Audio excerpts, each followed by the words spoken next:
Hey guys, I'm back again, and this is day 4 of 12 Days of Christmas. So you are watching me organize and revamp these 2 bookshelves.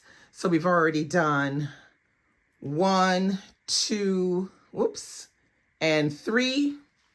So we are now going to tackle this one right here, number 4, because this is a day where I have a lot more time. So yeah, let's get to it. I hope I've read something on there. Okay, I'll be back.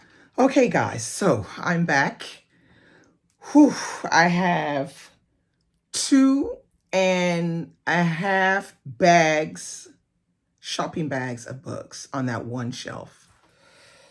Oh, Jesus. I hope I've read something in here, because if not, Lord Jesus, I'm in trouble. Okay, so let's get started. So the first book here is Tarquin Hall's Salem Brick Lane, A Year in the New East End. I'm not sure. Oh, I remember I picked this one up because Tarquin Hall writes a mystery that takes place in India with an Indian detective. And I read the first one and I really, really liked it. And then I was looking for more Tarquin Hall, and I ran across this one. I believe this is nonfiction, or is this fiction? Yeah, it's a memoir. It says Salem Brick Lane is a gritty book about modern life in immigrant Britain, a poetic memoir from the cross-cultural crucible of London's East End. Yeah, so it says an Afghan poaches a goose from the local park for Christmas dinner. Asylum seekers try to rescue an Albanian girl sold into prostitution. A Bangladeshi teenager battles her family to be allowed to go to Cambridge, and an elderly Jewish widow reveals her terrible secret about the son she disowned. Yeah. So I'm definitely keeping this one because I think this is an interesting look into a part of Britain that we don't hear a lot about. Okay, the next book is Memoirs of a Porcupine by Alain Mabanckou. And I have not read this one. I have read Broken Glass, I think it's called, the other one that he wrote that I read. I think it's called Broken Glass. Yeah. This one, unfortunately, I have not read yet. Alain Mabanckou has a very particular writing style. It goes more towards a kind of modern style of writing. But he writes about all of the different themes that you would imagine about being in a position of not having money and needing to find a way to get it, or poverty, or what it is to be a man, or just lots of different themes like that. This one, it says all human beings, goes on African legend, have an animal double. Freed of his master, this porcupine is ready to tell all in his memoir. With sly references to Poe, Hemingway, and Faulkner, Mabanckou teases and plays with African folklore. So this one is supposed to be, I guess, satirical but funny, and have all of those African components that we expect in a novel. So yeah, I highly recommend reading this if you're willing to read something that's a bit modern, experimental to a certain extent, because if I remember Broken Glass, there are no capital letters in the entire book. And in some parts of it, there was no punctuation. This one, I don't think we're dealing with, we're dealing with the similar kind of thing, where the punctuation is non-existent. There are capital letters, though, in this one. So, yeah, that's Memoirs of a Porcupine, Alain Mabanckou, and he is from the Congo, if I'm not mistaken. Okay, next we have Plum Bun by Jessie Redmond Fawcett. Now, I have not read Plum Bun, but the reason why I haven't read it is mostly because this edition, when it came, I was just like, hell to the no. It has these tiny ass, font. I can't do tiny font anymore. It just kills my eyes. So I'm going to have to part with this one. I will look for a better edition because I know there's a better one out there. I'm actually currently looking at the mint edition for Plum Bun. If you don't know Mint Edition, it's a wonderful publishing company where they publish the books and it's on demand. So there's never any waste. Very, very nice. Okay, the next book is by Paula McLean. Now, Paula McLean wrote a book called The Paris Wife, which I read with my book club here in Normandy. And we had a very good discussion on it. And then I saw this one, Circling the Sun, came out a little bit after that, but I did not read it right away. But it says, they're brought to Kenya from England as a child and then abandoned by her mother. Beryl Markham is raised by both her father and the Kipsigs tribe who share his estate. Her unconventional upbringing transforms Beryl into a bold woman with a fierce love of all things wild, but even the wild child must grow up. After a string of disastrous relationships, Beryl forgets her path as a horse trainer, and her uncommon style attracts the eye of the Happy Valley set, a bohemian community of European expats who live and love by their own set of rules. But it's the ruggedly charismatic Dennis Finch Hatton who ultimately helps Beryl navigate the uncharted territory of her own heart. The intensity of their love reveals Beryl's truest self and her fate to fly. So, I don't know about this. I don't know what attracted me to this, but I think I'm going to ditch this one. That's not speaking to my spirit right now. All right, the next book I have is Jackie Kay, and this is Reality. And I have read quite a few books from Jackie Kay. This one, let's see, I've read Red Dust Road, which is like her memoir. So this one, okay, so Jackie Kay is a Black Scottish writer, and she's the most known for her poetry, but she has written quite a few books. This is one of them. So Reality. This one says the women of reality are mesmerizing, whether in love or in solitude. Grace and Rose, glowing with pride, are the first to marry on Shetland. Hadassah, named for the morning star, burns as brightly. Margaret, alone in her care home, places her hope in a cherry red cardigan. Alina Macropoulos, whose voice is the toast of generations, is desperate to be allowed to grow old. Steph cooks for made-up judges on the TV show In Her Head. Pat diets for 143 days to find her mini-me. Dion longs for a child. Mrs. Vadney, Marlene Svelen, for her husband. And Elizabeth Ellen carries her new baby into a future she didn't know could be hers. So this is sort of like a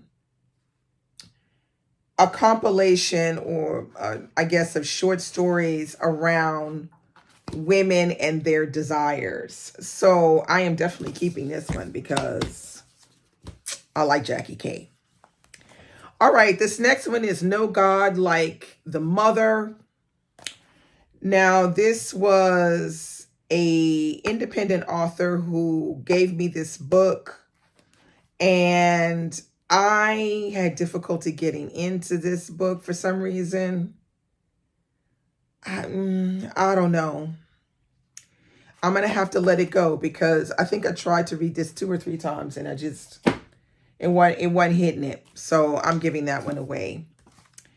Now, the next one is Fat is a Feminist Issue, the Anti-Diet Guide for Women by Susie Orbach. This is one that I had always been recommended and told that it's a really, really good book. but I have not yet tried to read it, but I do want to read this one.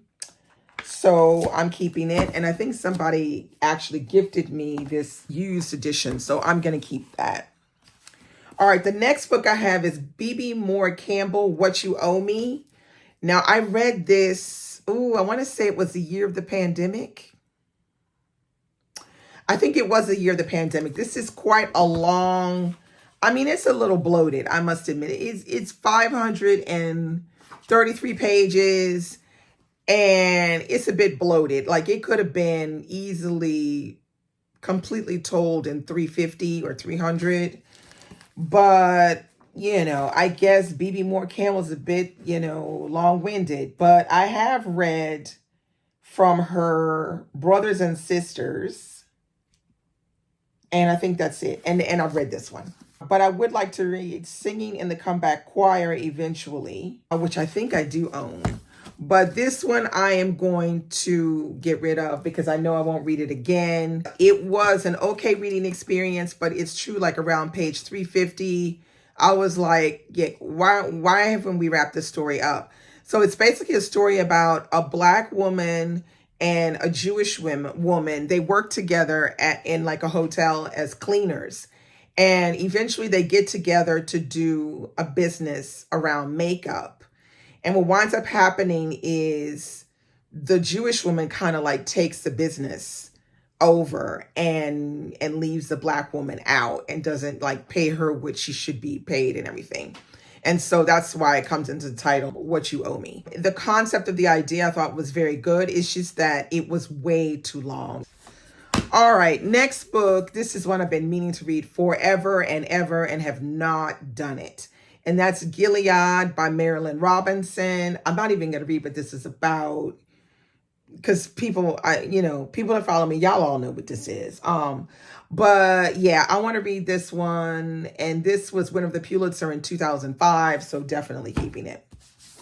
All right. The next book here I have is Pidgin English by Stephen Kellman. I tried to read this book, but I did not get along with the way it was written. So it's going. I'm not even going to try. All right. The next book I have here is The Blue Notebook by James A. Levine. Now, I bought this book because it was on, I think it was on maybe one of the Booker list or something. It was on one of the literary lists. So I picked it up. But then when I heard that there's a lot of abuse in it, like high level abuse, I then started to avoid the book.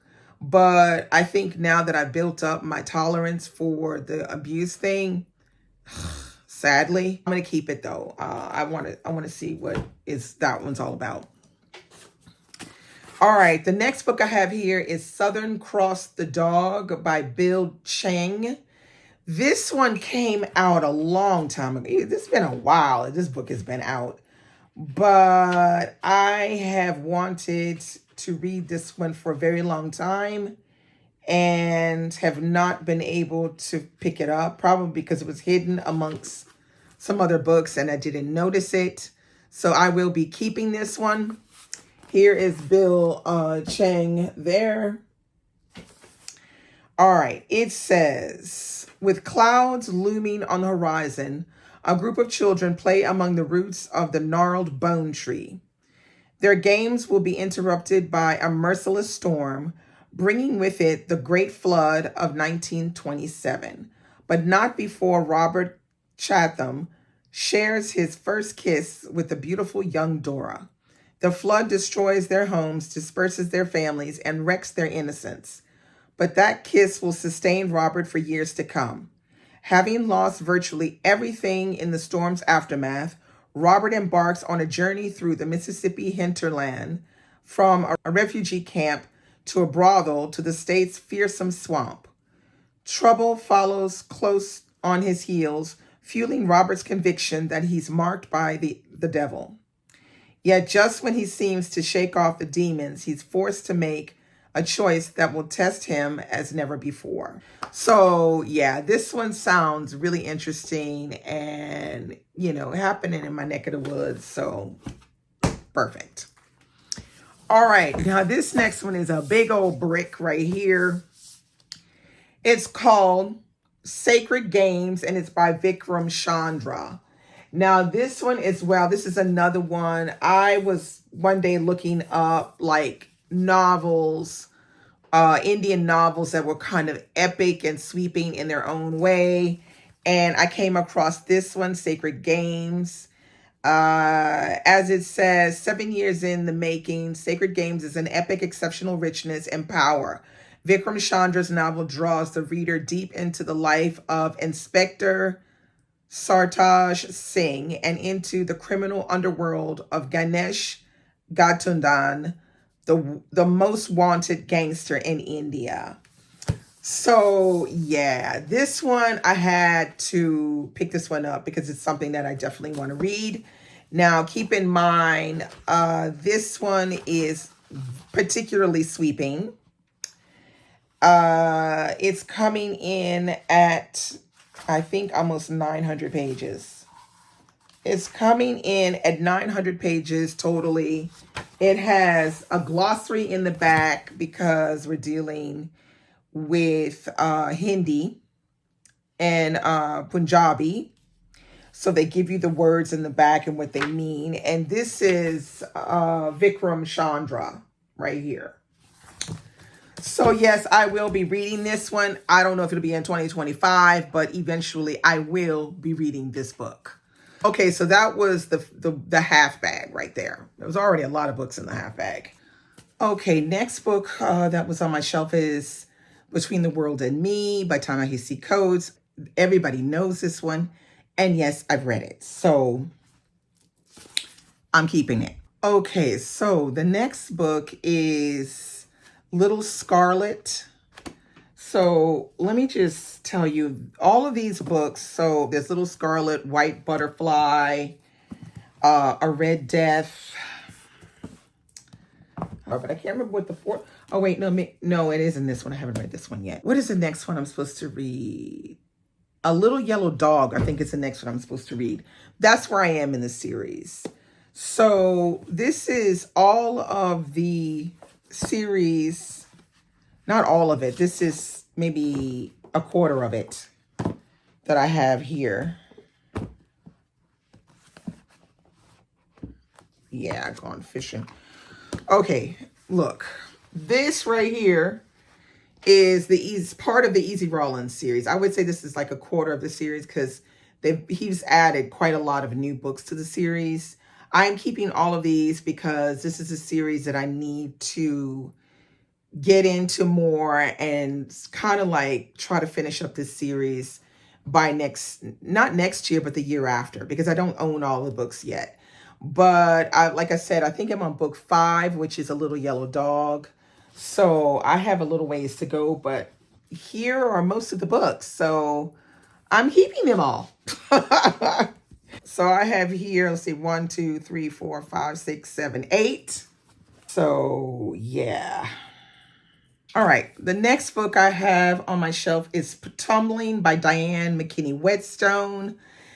I definitely will be keeping this one. And I, pretty much had a discovery into Diane McKinney Whetstone this year because I read Lazaretto and I read Leaving Cecil Street. And both of them were excellent. I think this might be her debut novel. So I'll be happy to go and, get into this one and see what her first novel was like, because she's a very good writer and she's very good at putting us into a good scenery. But not only that, she's very good at developing her characters along the story. So yes, I will be keeping this one. Okay, the next book on my list is Room by Emma Donoghue. So I think it was day 2, I discussed Emma Donoghue with another book, a more recent book. This is the book that really put her on the map, which is Room. It's a story about a woman who's being held hostage and the ordeal of that situation. And it's written extremely well. I will be keeping this one. I wish I had a better copy, but this is the, like a mass market paperback kind of copy. So the words are really, really small. But if I ever find a better copy, I'll ditch this one and get a good one. The next book on my shelf is this one right here, The Pillars of the Earth by Ken Follett. Now, this is another issue that I have, is this small ass print. I don't know if I can do it. If I'm going to read this, I'm going to have to get an audio to go with it, because this is a tough one.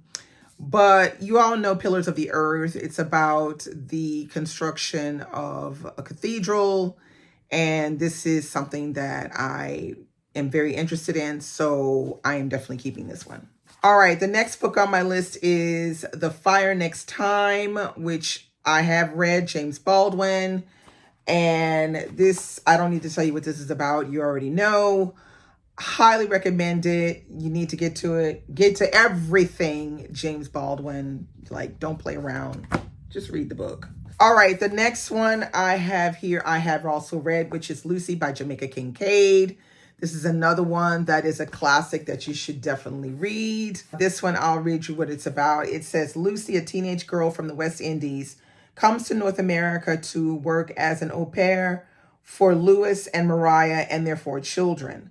Louis and Mariah are a thrice blessed couple, handsome, rich, and seemingly happy. Yet almost at once, Lucy begins to notice cracks in their beautiful facade. With mingled anger and compassion, she scrutinizes the assumptions and verities of her employer's world and compares them with the vivid realities of her native place. She has no illusions about her past, and neither is she prepared to be deceived about where she presently is. You need to read this one. It's really, really good. Okay, this next one that was on my shelf is called The Wave. This is a Walter Mosley. My mama left this at my house when she came once to visit me. She bought this in the airport and wound up reading it at my house. And it's like a little, mass market paperback. I have no idea what this book is about. And it's been hanging out on the shelf. Let's just find out what it's about. Errol Porter is awakened by a strange prank caller, one who asks for him by name and claims to be his father. But Errol's father has been dead for years. Late one night, curious and a little unnerved, Errol sneaks into the graveyard where his father is buried. The man he finds there will change his life. Soon, Errol's on the run from mad scientists and Homeland Security death squads, and befriended by creatures that are the stuff of nightmares. Plunging into a series of stunning revelations, he must uncover the hidden tragedies of his family's past and penetrate the depths of an earth-shaking, ancient enigma to determine the fate of the entire world. Okay, Walter. I don't know. I'm going to keep it. We'll see. All right. The next one is by Shea Youngblood, Black Girl in Paris. I have not read this book yet. And Shea Youngblood died, I think it was last year. Was it earlier this year? I think it was earlier this year or last year. I can't remember. But this is the book that she's the most known for. And yeah, I don't know, because I don't hear people say that they love this book. They say mostly that they found it difficult to read. But being that as it may, I'm going to keep it anyway because I need to read it. All right, the next book I have on my list is Ugly Ways by Tina McElroy Ansah. This is another Black writer who died recently, I think this year. Yeah, so I read Baby of the Family. Oh, more stuff coming out of my book. I read her book that was called Baby of the Family, and I gave it like a 3-star. But there's also The Hand I Fan With is another one of the books that she wrote. So I need to read Ugly Ways, and I read The Hand I Fan With as well. So I'm keeping these because these are writers that are, to a certain extent, forgotten, not really looked up to read these days, which I think is a bit of a shame because we have a lot of great Black writers, Black American writers. from the past that, need to have more, they need to have more voice around them. So yeah, I would, recommend picking up Tina McElroy Ansa, and also Diane McKinney Whetstone, another writer that should be more talked about. All right, this is by Rosalind McMillan. We Ain't the Brontes. It's spanking brand new. I bought this one at a book sale, but I don't know if it's even worth my time to read. I'm not sure if I really want to read it anymore. But it says the relationship between Charity Evans and her sister, Lindsay Lavender, brings new meaning to the term sibling rivalry. Lindsay writes science fiction, and her New York Times bestseller status gets her into A-list parties and fattens her bank account. She can't stand the fact that Charity is a published author too, though she swears that Charity is nowhere near as good. It seems like the publishing industry might agree, because Charity is having trouble getting her contract renewed. It is possible that Lindsay has had her blacklisted.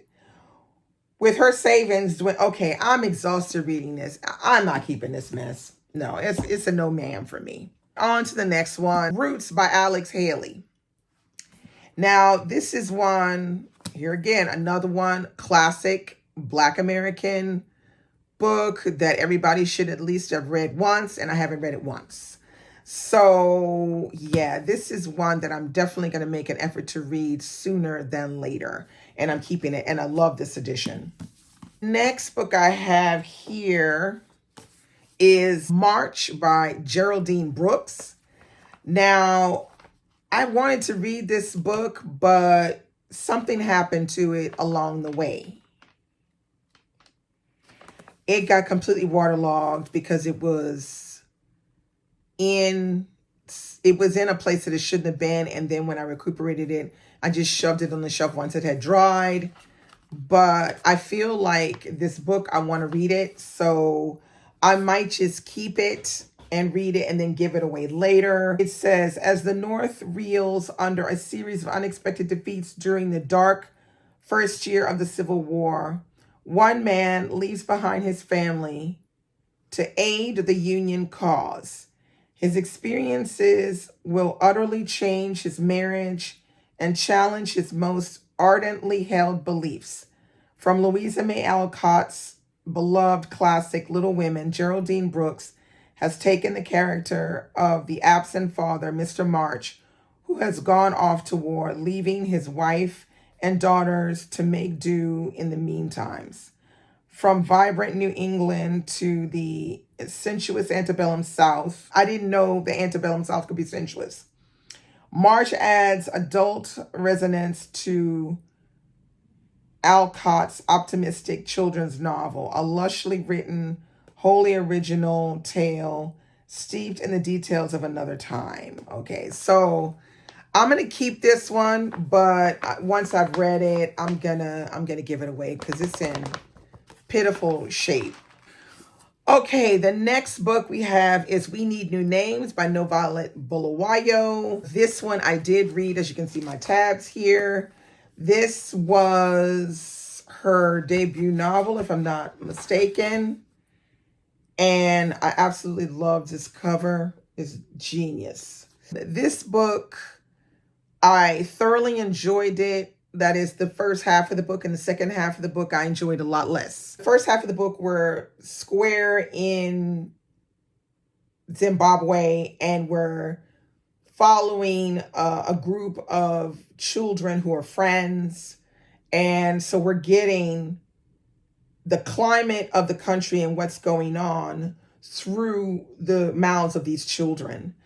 It's just fascinating, done really, really well. And then the second half of the book, we go to the US, and that's when it becomes, for me, it became a lot less interesting. But I still would recommend reading it. It's a good book. Next, we have The Art of Racing in the Rain. This was a gift. Somebody gave this one to me, and I don't know. It's just freaking paperback with these small ass words, and I can't be bothered. I'm going to give this one away. All right, this one is called Vernon Godlittle by D.B.C. Pierre. Now, this is one I've been wanting to read for a while, and this was a Man Booker winner.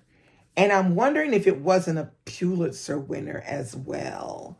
I wish this edition was better too, because it's small ass print again, but I'm going to read this one. This is one, I think it's, if I'm not mistaken, it's about a school shooter, a kid who's a school shooter. But it's written in a way that is very provocative. So I still want to read this one. I'll just stomach the small print. All right. The next book I have on my shelf is Thanks and Have Fun Running the Country. Kids' Letters to President Obama. This is the cutest book ever. The cutest book ever. And then so you have quotes from the kids. If I were president, I would tell people to not talk too much. It wastes time. Come on, little kid, with dropping the gems. And then you have little letters and stuff that are, written from the kids from all over the country, wishing, Obama a good presidency. It's just really good, fun to read. So I have The Intuitionist. And it still has my little bookmark in there that I put in there, which is L'Arc de Triomphe. Okay, so this is Colson Whitehead, and this is his debut novel. And it's basically about a woman called Lila May, who is an institutionist. And she basically is somebody who, she works the elevator in this particular building. This was a gift from another booktuber that I really, really loved back in the day. Her name was Grace. Grace, if you're still watching, I have not read this book, but it is on my 2025 list. So I'm going to get it done. And thank you again for gifting me this book. I love Colson Whitehead's writing. He writes in a way that challenges me as a reader, but I do appreciate his writing very much. So I'm hoping that I will love The Intuitionist, because Grace said it's a great book. So I believe Grace. This next one I picked up at a used book sale. It's called The Book of Salt by Monique Truong. And here she is right here. This book, I don't really remember what it's about. Oh yeah, it says, The Book of Salt serves up a wholly original take on Paris in the 1930s to the eyes of Ben, the Vietnamese cook employed by Gertrude Stein and Alice B. Toklas. Do I need to read more? The Book of Salt. So I'm keeping that one for sure. And I have How Beautiful We Were by Mbola Mbue, which I read this book the year it came out, which was, when did this book come out? 2021. And let me tell you, this book is incredibly done. Beautiful, exquisite writing. The story is poignant. So you have this village in Africa. It doesn't say where, in what country, but you can imagine, okay, which one it is without me having to, put any names out there. But this village is in an area where it's not far from where they have found oil. So you have an American company that's come over and is pumping this oil out of the ground near this village. And what they're doing is they're polluting the air, the soil, everything is polluted because of their pumping. And so we see the plight of this village with the American company pumping the crude oil out, how it affects them, and how the rest of the world and even the country they live in, how they handle the situation. Let me tell you, this one, spot on, beautiful writing, and you can really see how much Mbola Mbue's writing has improved since her first novel. Really, really good book. I highly recommend it. I know a lot of people did not read this book, but I highly recommend it. Okay, the next bag is emptied. It was a lot of books. Okay, so the first one I have is this one, which is called The Sailor Who... Wait, it's The Sailor Who Fell from Grace with the Sea. This one. I read this one, I don't remember, maybe 4 years ago, something like that. And I enjoyed it, or maybe even more, because it came out in 2015. I think I read it a longer time ago than that. But I enjoyed it. It's a different type of Yukio Mishima, and I was inspired to read it. I remember a booktuber was talking about it, and I read it, and I quite liked it, actually. So I'm keeping this one, because I could see myself actually rereading this one, for sure. The next one I have here is By Nightfall by Michael Cunningham. More small writing. It says Peter and Rebecca Harris, mid-40s, are prosperous denizens of Manhattan. He's an art dealer. She's an editor. They live well.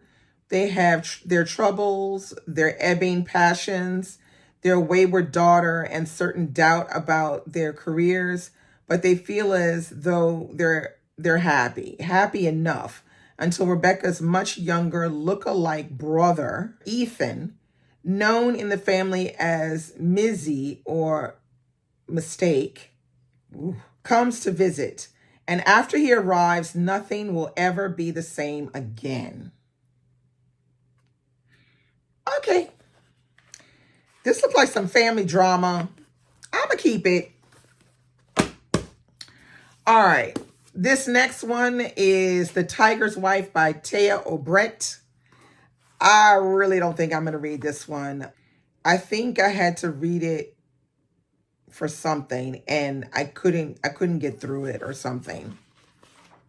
Maybe some kind of read-along buddy read situation or something with a bunch of people. I couldn't get through this book, so I'm giving it away. Gone. All right, next we have The Unlikely Pilgrimage of Harold Fry. This one was supposed to be, I think, a book club read here in Normandy by Rachel Joyce, but something happened and I couldn't make the book club, so I didn't read the book. But it says, when Harold Fry leaves home one morning to post a letter with his wife hoovering upstairs, he had no idea that he is about to walk from one end of the country to the other. He has no hiking boots or map, let alone a compass, waterproof, or mobile phone. All he knows is that he must keep walking to save someone else's life. So, I don't know. Maybe I'll give it a try. I heard people say it's good, so I don't know. All right, next book I have on my list is Kinky Gazpacho, and this is by L'Oreal Tharps.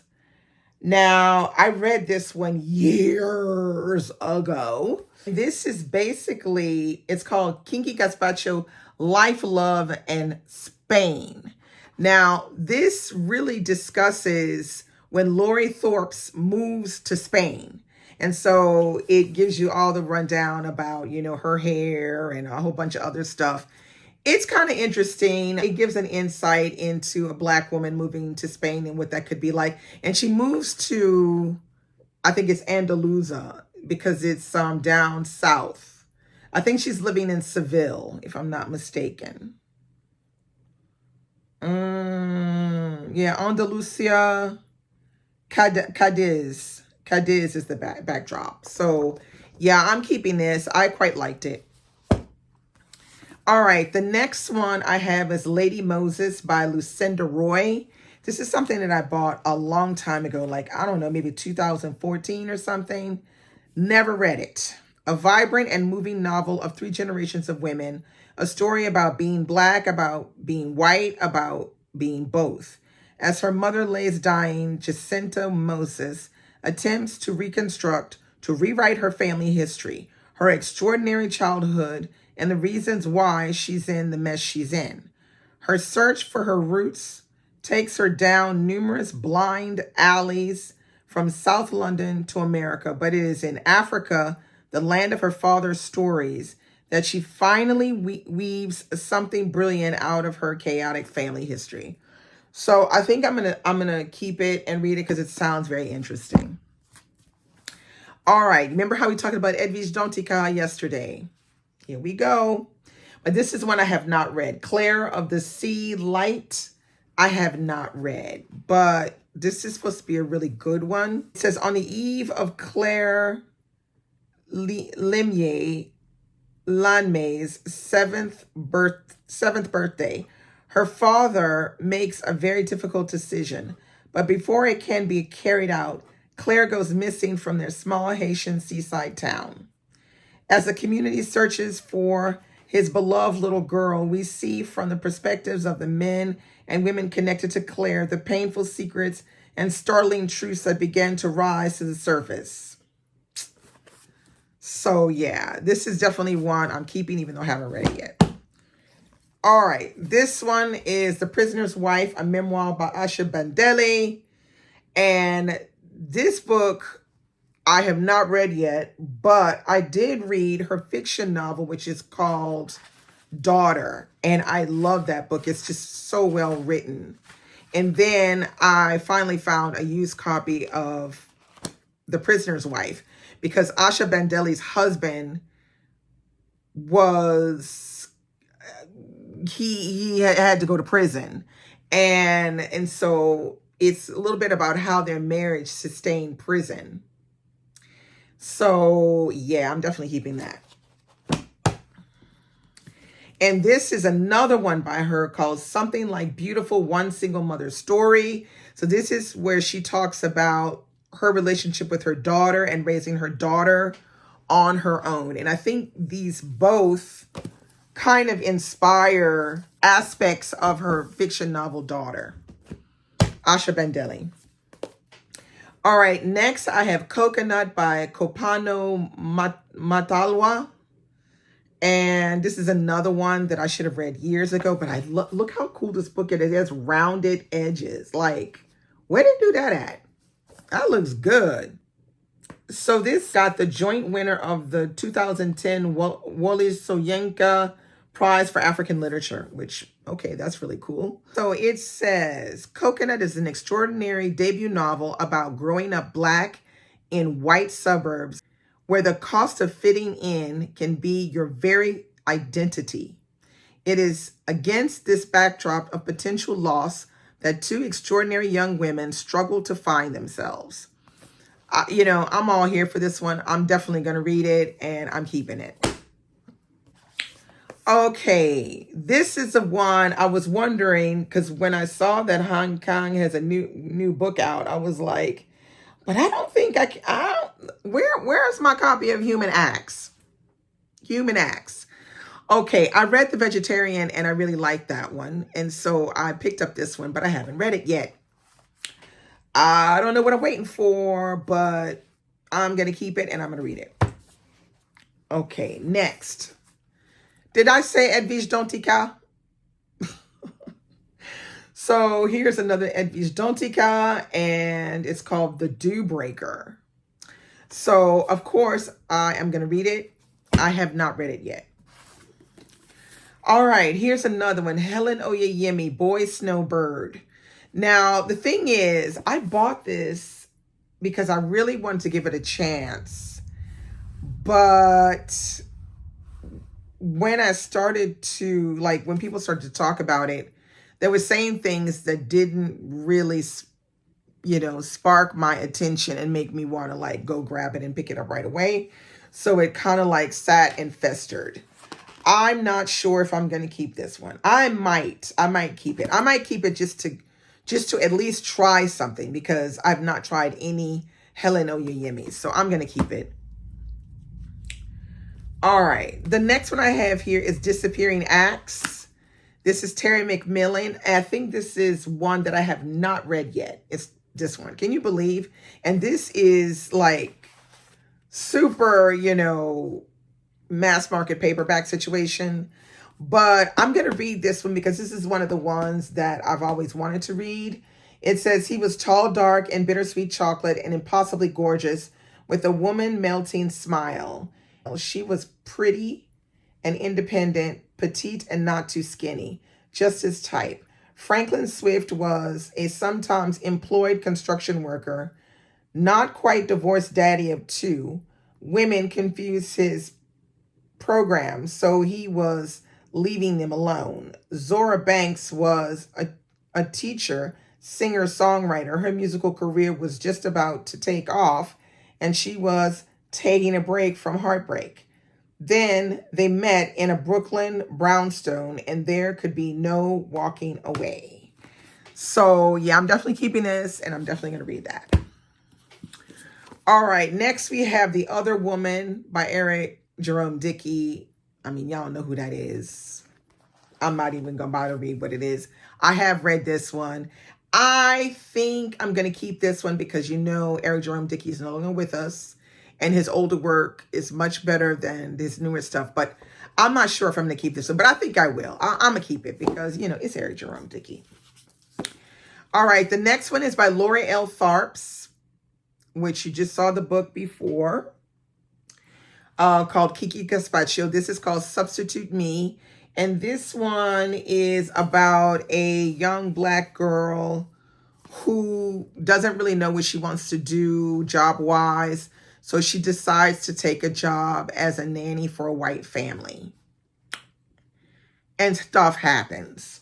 So I'm going to keep this one because I haven't read it yet. All right. This is the next one, which is called The Best of Simple by Langston Hughes. I love this copy and I will be keeping it, and I have read it. So it says Langston Hughes stories about Jesse B. Simple, first composed for a weekly column in the Chicago Defender, and then collected in Simple Speaks His Mind, Simple Takes a Wife, and Simple Stakes a Claim, have been read and loved by hundreds of thousands of readers. In The Best of Simple, the author picked the favorites from these earlier volumes, stories that not only have proved popular, but are now part of a great and growing literary tradition. Highly recommend this if you haven't read this from Langston Hughes. It's really, really good. All right. Next, we have The Patron Saint of Liars by Ann Patchett. Yeah, no, I haven't read this one. I think I've only read one Ann Patchett, and that was The Dutch House. That's Ann Patchett, right? Yeah. This one, it says St. Elizabeth's is a home for unwed mothers in the 1960s. Life there is not unpleasant, and for most, it is temporary. Not so for Rose, a beautiful, mysterious woman who comes to the home pregnant but not unwed. She plans to give up her baby because she knows she cannot be the mother it needs. But St. Elizabeth's is near a healing spring, and when Rose's time draws near, she cannot go through with her plans, not all of them. And she cannot remain forever untouched by what she has left behind and who she has become in the leaving. So, yeah, I'm going to keep this one to see what it's like. And if I can actually read it, I will read it. And I'll probably give it away after, unless I really, really, really like it. Okay, the next book I have on my list is this one. It's called Colored People, and it's by Henry Louis Gates Jr. Henry Louis Gates Jr. I haven't read any of his stuff. So, yeah, this one I'm definitely going to read. It's not very long. It says, a fascinating and charming memoir. Gates' tone is light and welcoming, and his story is related with wit, irony, and love. Gates looks back with affection on that last generation of his family to have been born and bred under segregation, a world away from the I was born in a shoebox style of so much white American political autobiography. So this should be interesting, and I'm going to keep it. All right, next I have this one, which is Between Lovers by Eric Jerome Dickey. I read this one, but I read it a long time ago. But I'm going to keep it around because it's not bad to have some Eric Jerome Dickey books around. Okay, now this is the one that I read by B.B. Moore Campbell, the one that I had said before, What You Owe Me. This is Brothers and Sisters. I like this one a lot. It's a long read, but you see, B.B. Campbell be long-winded because this book is over 500 pages. It's 544 pages. Look at B.B. Campbell, how she was looking. She was looking good. But B.B. was long-winded, but this was a good book, and I really, really liked it. Now, do I want to keep it? Not so sure. I think I'm gonna give it away because it's been a long time. Next, we have Friends and Lovers. This is Eric Jerome Dickey. And then we have the other famous Liar's Game, also Eric Jerome Dickey. I've read all of these, but you know, you can never have, like, like every now and then I might want to like read another one, just to read it because it's Eric Jerome Dickey and he was writing good stuff before. All right, the next one is Second Sunday. Yeah, I think it's called Second Sunday by Michelle Andrea Bowen. I don't know where I got this book from. I think somebody may have gifted me this book because I don't remember buying this book. And I remember when I buy books. This one I don't remember, but let's see what it's about. So it says, St. Louis, 1975, Gethsemane Missionary Baptist Church's pastor has gone on to see the king. Still, many people are wondering why he couldn't have just waited until after the second Sunday in June, a day that's supposed to commemorate the church's 100th anniversary. It's praying time, but is anyone going to show up at the altar? Gethsemane's wealthy, conniving deacon, Cleveland Johnson, is determined to have one of his own elected to the pulpit, and the rest of the deacons are at each other's throats. It's up to the women of Gethsemane to do something before time runs out. Their secret weapon? Sheba Cochran, a single mother, former disco party girl, and backslidden church member. Her assignment is to expose every slick-talking candidate endorsed by the church's power-hungry deacon. Then she meets Reverend George Wilson, a true man of God, as fiery in love as he is strong in faith. As Deacon Johnson steps up his game to a lower level, Sheba, George, and the congregation must do some heaven-inspired maneuvering to save the future of Second Sunday. Okay. Now, I'm going to pass. I'm going to pass on that drama. All right. The next one is Tina McElroy Ansa, which is The Hand I Fan With, which is what I was talking about before. And I will be reading this. I'm keeping it. Next, I have Solomon Northrop's 12 Years a Slave.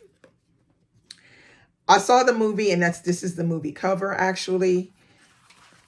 And there's a cool bookmark. I will be keeping this, and I will be reading it, even though I think I started to read this, and it's quite heavy going the way it's written, the writing style.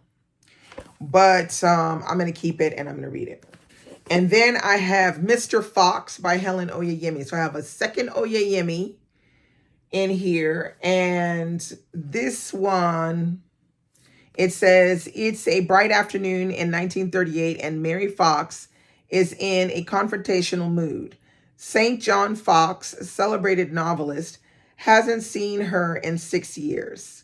He's unprepared for her afternoon visit, not least because she doesn't exist. He's infatuated with her, but he also made her up. I don't know. Why did I buy this one? God only knows. But what I'll probably do is I'm going to keep both of these and I'm going to test them out.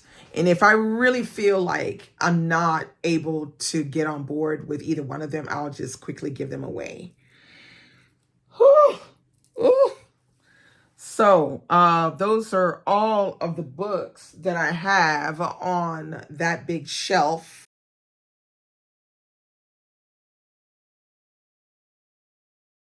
So yeah, we're going to see how I can actually place all of these books back on that shelf so that it looks organized and not super crazy. Gonna probably try to put all of the, same author books together because that's how I function. And I may put those books forward because I think I may have to double stack in that particular area. So yeah, that's all I have for today. Stay tuned for tomorrow. Thanks for coming and checking out my organization. Bye.